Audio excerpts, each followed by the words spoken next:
All right, this is a look at my Hammer K3 Winners zero clearance insert plates. I'll begin with, I guess, the evolution of my design because you can see the drawbacks, so hopefully you won't make the same mistakes. Basically, I started with just a hardwood. This is hard maple, cut to the depth of the surface of the table down to these brackets. The drawback of this design is this part right here is flimsy, and my zero clearance soon wasn't really a zero clearance because when the machine was vibrating, this part would vibrate in a little bit and get clipped by the saw blade, eventually creating a gap. So that was an issue. I tried reinforcing with a piece of Baltic birch around the kerf, but it still wasn't sufficient. I then tried this design.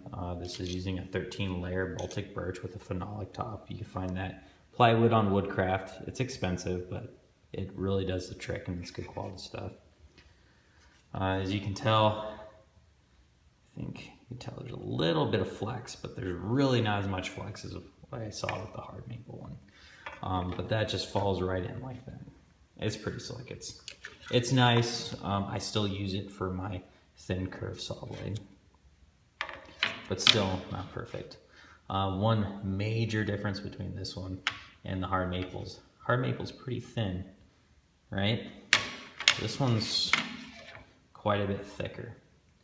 Well, if you want to make it thicker though, you'll notice that there's these machine parts that stick up and occupy some of the space that you need for your zero clearance insert. So you kind of have to custom make the bottom of this thing to fit all these different spots. This project, I really wish I had a CNC machine because I could just pump these things out like crazy, but I don't own one.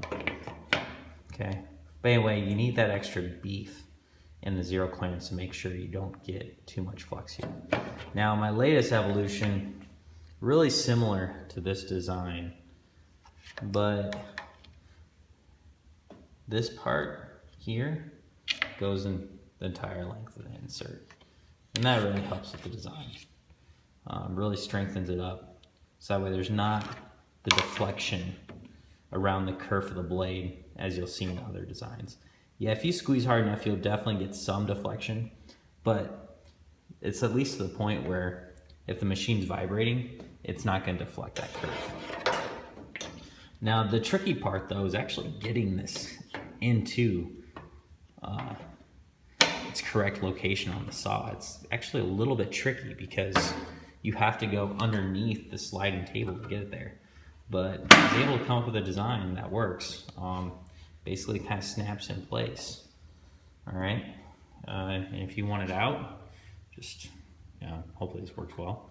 Snap it down, kind of jimmy it out a little bit, but a little tricky, but still works, and you really end up with like almost a perfect insert. Here's the back of it again. I had to do the back of this all on the router table. Like I said, I wish I had a CNC machine because this was pretty difficult. In addition to, this seemed like a little bit of a tricky thing for a lot of people, is this portion right here. Okay, this is for your splitter, all right, or your dust collection splitter, riving knife, whatever you want to call it. What I use is a 1/8 inch router bit, and then I dropped this piece down on top of the router bit, and then just move the piece through the router bit in order to give that kind of about 4 inches or so. It's a lot cleaner cut, there's plenty of space.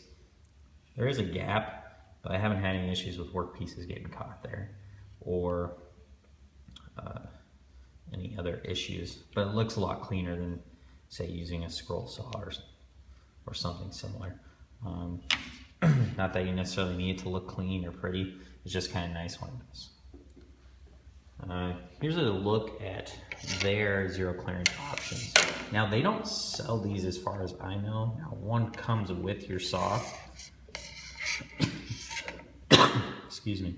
One comes with your saw, and I use this for my dado set. You see it's chewed up in the middle here. And it worked just fine.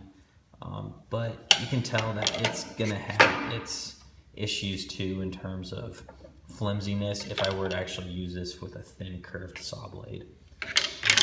And then there's also the standard